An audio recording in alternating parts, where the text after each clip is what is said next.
Bonjour et merci de vous joindre à moi pour cette mini-formation sur l'ergonomie au bureau.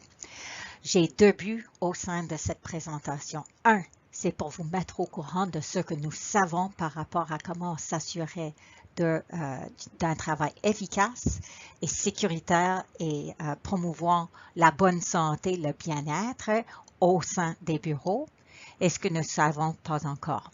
Je m'appelle Nancy Black, je suis professeure à la faculté d'ingénierie au département de génie mécanique, ingénieur et également ergonome certifié par le Conseil canadien d'ergonomes certifiés au Canada.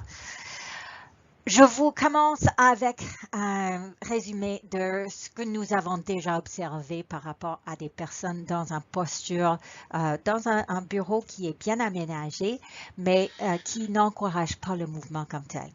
Nous voyons en effet, côté gauche ici, les postures où on est en bon aménagement. On voit la tête par-dessus les épaules et donc c'est droite, neutre si vous voulez. Parfois, on voit en plus une posture plutôt effondrée où on a la tête et les épaules courbées. On peut avoir carrément une posture où on s'incline vers l'avant pour regarder, faire des choses, ou encore où on s'incline la tête vers le bas pour regarder autre chose. Toutes ces variations-là sont normales, sont nécessaires, mais qu'est-ce qu'on peut faire pour encourager finalement qu'on s'attarde surtout à cette posture qui est plutôt neutre? Donc, on va parler finalement de ce que nous savons tout de suite, le contexte général du travail de bureau, les risques que nous reconnaissons au sein de ce genre de travail, les options en termes des éléments d'aménagement et les recommandations. Ensuite, nous passons à ce que nous devons apprendre par l'étude actuelle et ceci va comprendre les conditions que nous allons étudier, les équipements impliqués et les bénéfices éventuels. Donc, lorsqu'on parle de contexte, première chose, c'est de s'assurer que nous sommes tous d'accord avec la définition de ce qui est l'ergonomie. Et le International Ergonomics Association souligne que cette ergonomie, c'est autrement dit la conception centrée sur l'humain. Et l'humain va être entouré par l'ensemble des facteurs associés avec son emploi, les tâches au sein de ça, dans le cadre duquel il faut qu'il emploie des différents éléments, équipements, produits. Ceci dans le cadre d'un milieu interpersonnel et dans un environnement physique. Et tout cela souligne les besoins, les capacités et les limites des personnes, donc travaillant au sein de ce que l'humain peut apporter. Mais qu'est-ce qui est le contexte d'ergonomie de bureau? Au-delà de 20 ans passés, on n'avait pas très souvent les ordinateurs. Mais déjà en 2003, une étude des États-Unis a souligné que le nombre de personnes, ou le pourcentage plutôt, qui employaient un ordinateur ou encore l'Internet au bureau était ceux qui utilisaient l'ordinateur au-delà de 55% en moyenne, avec plus de femmes que des hommes. Et ceux qui utilisaient l'ordinateur, l'Internet, étaient proches à cela.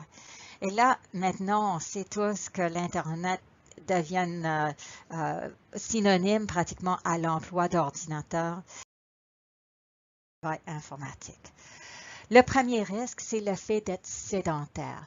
Et on sait qu'à partir de la première année, si on était dans un emploi physiquement actif et on se transfère à un emploi où on est figé dans une posture quelconque, surtout assise, on voit 3 fois plus de chances de subir un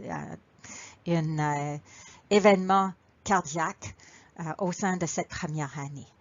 Et ça, on voit différents genres de choses, entre autres, en étant de plus en plus assise, la santé métabolique est de moins en moins bonne. En fait, votre métabolisme s'adapte au fait qu'on ne brûle pas de calories. Et donc, ils deviennent encore, je vais dire, plus efficaces, mais moins prêtes à finalement être actifs. Et il nous faut des mouvements en tant que corps humain dans le cadre de notre quotidien. Donc, ça, c'est un problème. Et combien important est ce problème? Ben, on sait déjà en 2003, on a pris quelques statistiques et on trouvait que sur une journée typique de 8 heures du travail, 3/4 de cela était passé assise. Ou si on pense à tout l'ensemble de la période où on est réveillé par jour, au-delà de 55% en 2008 était mesuré assise.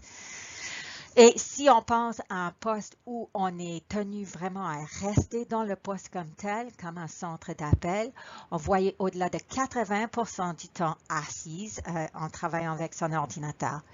Et même avec cela, on voulait changer de place, changer de posture, c'est normal. Les gens le faisaient en moyenne 10 fois par heure, mais les durées où on était dans ces autres postures étaient très brèves et en plus, ce n'était pas réparti uniformément dans le temps. Donc, peut-être on faisait et ensuite on était assise pour une longue période de temps. Et c'est ça finalement, des longues périodes de temps qui est plus problématique. J'ai déjà parlé un petit peu de cette recherche. En effet, on avait 11 personnes que nous avons observées à des postes assis. Et ce que nous avons observé avec des marqueurs dans ce cas-là, on a pu trouver que les personnes étaient en posture neutre environ un tiers du temps, en position effondrée ou pas bien, les épaules arrondies, la tête en avant, environ la même durée, presque un tiers. Avec d'autres postures, comme la posture déplacée en avant 10% du temps, et le reste, on ne savait pas, parce qu'ils étaient à l'extérieur de notre fenêtre où nous observions des personnes. Ça, c'était la journée longue que nous les avons observées. Maintenant que nous savons cela, nous savons qu'on n'a pas besoin d'enregistrer une aussi longue période, mais les risques vont rester à peu près à ces pourcentages du temps lorsqu'on est en poste assise. Donc, on sait que finalement, lorsqu'on est figé, le mouvement est absent et le mouvement est pourtant important au travail bureautique. Si on a, par exemple, des postes où on fait une entrée de données qui est sur l'ordinateur, donc sédentaire, ce qu'on observe en mesurant l'activité physique, l'activité musculaire, c'est que les muscles prennent une micro-pause, quelques secondes, à peu près à toutes les 20 minutes, 20 à 30 à 40 minutes. Mais de manière uniforme, cela arrive. Et donc, à partir de cette observation de McLean et collègues en 97, on recommande qu'on prenne des micro-pauses, pas besoin que ce soit 15 minutes, une demi-heure, mais plutôt juste une mini-pause active à environ toutes les 20 minutes. Il n'y a aucun négatif associé avec la productivité et en faisant ces micro-pauses-là, vous êtes en train finalement d'agir de manière active par rapport aux besoins de faire le mouvement. De plus, d'autres chercheurs du domaine de physiothérapie ont remarqué que lorsqu'on a plus d'inconfort, on bouge plus. On remarque en revanche que si on a plus de mouvement, on a moins d'inconfort. Et donc, c'est ça l'autre côté du médaille, que ça peut non seulement être bénéfique pour le travail en général, mais que ça peut empêcher de faire développer l'inconfort. Donc, à partir de cela, on a commencé à voir des postes debout assis. Ça peut aider en effet, mais les gens ont tendance à ne pas énormément s'en servir. Donc, lorsqu'on parlait des options, ceci sont une série de différentes possibilités dans des milieux actuels. Donc, on peut avoir de belles chaises avec un dossier qui soutiennent surtout cette région lombaire qui est à plus grand risque. On devrait avoir des accoudoirs qui sont de taille variable et un port-clavier permettant de travailler finalement au même niveau que ses coudes.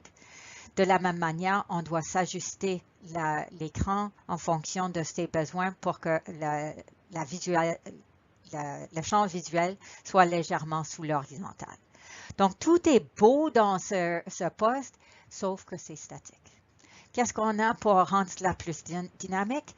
Ici au centre, c'est un style qui vient de Human Scale qui s'accrochent en arrière d'une table et qui permettent, juste en les tirant vers le haut ou vers le bas, de déplacer à la fois la surface de clavier et également l'écran. Donc, une option. Tout ce qu'on a besoin, c'est de lever, le descendre. Celle-ci est un petit peu similaire dans le sens que c'est des surfaces qui peuvent changer de hauteur, mais c'est avec un moteur électrique. Il y a deux différentes surfaces qui peuvent se faire changer de hauteur ou s'ajuster individuellement. Dans ce cas-ci, c'est au centre 911 et donc on a des longues durées avec beaucoup d'écrans qui doivent être consultés en parallèle. Donc, une situation assez stressante. On a quand même une chaise, puis les gens, de nouveau, on ne s'en sert pas nécessairement autant que cela. Ceci est le poste dont je vous parlais plus tôt, qui s'ajuste dans le vertical, à l'horizontale et avant-arrière. Celui-ci, c'est un poste qui est statique, mais qui, vous voyez, la personne ne s'assoit pas du tout. En fait, il est sur une surface qui s'incline vers l'arrière, qui allège une partie du poids directement associé avec la gravité, mais on se tient quand même sur une surface ici, avec la surface de travail qui est surlevée pour de nouveau maintenir l'avant-bras dans une posture environ à l'horizontale. Et les dernières qui sont ici, ce sont ceux associés avec la recherche en cours, soit une table qui s'ajuste dans le vertical, soit une bicyclette sous table qui permet finalement de permettre de faire du mouvement même si on ne se change pas de posture debout assis. Donc, une autre option. OK, et qu'est-ce qui est recommandé si on était dans une posture statique assise? J'en ai déjà parlé de quelques éléments. Donc, d'abord, les yeux, comme j'ai mentionné, doivent être à peu près alignés avec le fait de l'écran parce que les yeux ont tendance à vouloir être légèrement sous l'horizontale par rapport à cette ligne. La tête devrait être maintenue droite sur les épaules. Les épaules et les avant-bras devrait être ouverte un petit peu plus que 90 degrés et cet avant-bras devrait être à l'horizontale, donc la même ligne que la surface de travail. Les poignets devraient être droites par rapport aux avant-bras. Donc, vous voulez finalement qu'on ait une ligne droite tout le long. Et ça, c'est facile à ne pas faire, surtout si on a une surface pour sa souris et là, on laisse mettre le poignet en extension. Ça, c'est pas bon. Il faut maintenir le poignet droite. Les coudes, j'ai déjà parlé de leur angulation. Les cuisses ici, cet angle-ci devrait être légèrement plus grande, au moins que 90 degrés de nouveau. Ça peut aller de 90 à 120 degrés. Plus large que c'est, moins c'est néfaste pour cette région lombaire du bas du dos. Et donc, même si on a un dossier qui soutienne cette posture, ça ne va pas faire autant si on a un petit angle ici. L'angle des genoux doit être au moins à 90 degrés de nouveau. Et les pieds devraient être soutenus sur la surface du plancher et sinon sur un soutien quelconque en dessous. Donc, ça, c'est ce qu'on a largement. Et en effet, ici en arrière, c'est partiellement couvert, mais on devrait changer régulièrement à travers la journée et employer un appui au pied. D'autres éléments qui sont disponibles. Voilà, on va aller à des choses plus intéressantes. Une station à bicyclette sous table, comme celle qu'on va étudier, ou encore un tapis roulant. Ces choses-là, en effet, ont été déjà introduites dans certains postes de travail et on remarque dans des recherches récentes qu'avec une station à bicyclette, on a tendance à être plus, je vais dire, éveillé ou la vitesse des tâches cognitives est meilleure par rapport à soit être debout en continuité ou utiliser un tapis roulant. Avoir une bicyclette sous table, cependant, aide aussi à réduire les périodes sédentaires des personnes au bureau qui peuvent, pour au moins la moitié de la population, hausser l'attention, la performance et la motivation. Donc, tout cela sonne bien, mais vous remarquez que c'est la moitié. Donc, c'est pas toujours le cas, mais une bonne partie apprécie cela. Et la compagnie Ergonomics a fait quelque chose de plus. Ils ont créé une interface ludique ou ce qu'ils appellent gamification. Et l'idée avec cela, c'est de s'assurer finalement qu'on est diverti en faisant l'emploi des composantes qui promouvoient l'activité physique. Et ça, il y a des recherches qui sont partagées. On suggère que peut-être ça aide au niveau soit des activités d'évaluation cognitive qui sont plus appréciées lorsqu'on a quelque chose de ludique au niveau de sa présentation. La motivation croisse ainsi que l'engagement, mais on peut avoir plus de difficultés perçues et en effet, ça peut changer les comportements des travailleurs assis, donc ce qui est une bonne chose, et peut-être, en effet, le plaisir et la productivité augmenteraient.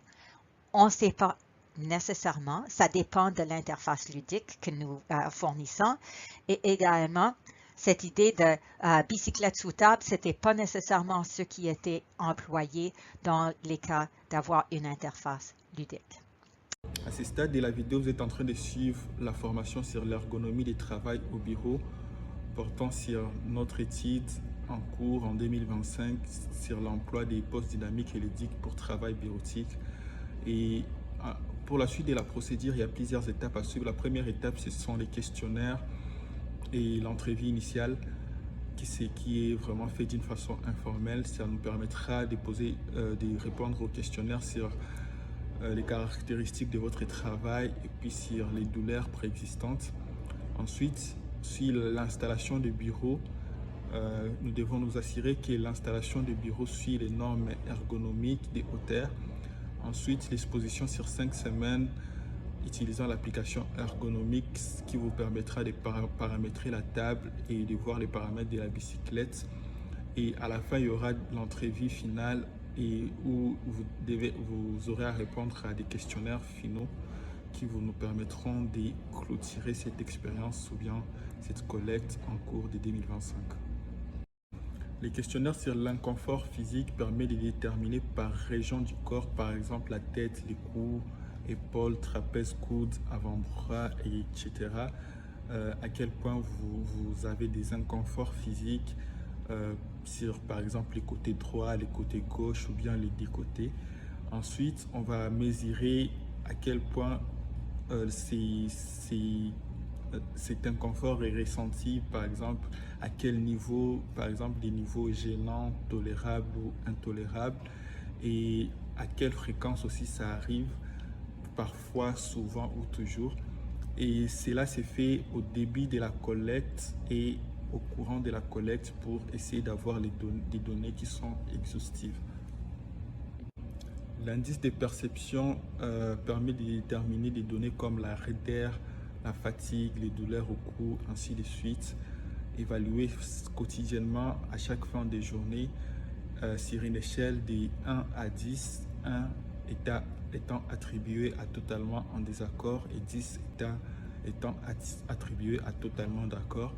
Cela permet de déterminer comment se comporte, comment journalièrement, comment quotidiennement les effets des postes de l'exposition sur votre santé physique. Ensuite, il y a aussi des questions sur l'activité physique au cours des journées de travail. Et puis aussi, on essaie d'évaluer la posture en 3 dimensions, la posture que vous prenez lorsque vous travaillez. Pour ce faire, il y a des capteurs qui seront placés le long de votre corps pour déterminer les mouvements du corps, les mouvements que vous faites lorsque vous êtes en train de travailler. Et il y aura un capteur qui sera placé juste en dessous de la cage thoracique pour essayer de déterminer les rythmes cardiaques journaliers lorsque vous êtes en train de travailler. Si vous avez des questions ou bien si vous avez des commentaires, vous pouvez nous les transmettre et nous serons ravis de les répondre. Ainsi, je vous souhaite de passer une très bonne collecte 2025 et merci à vous tous.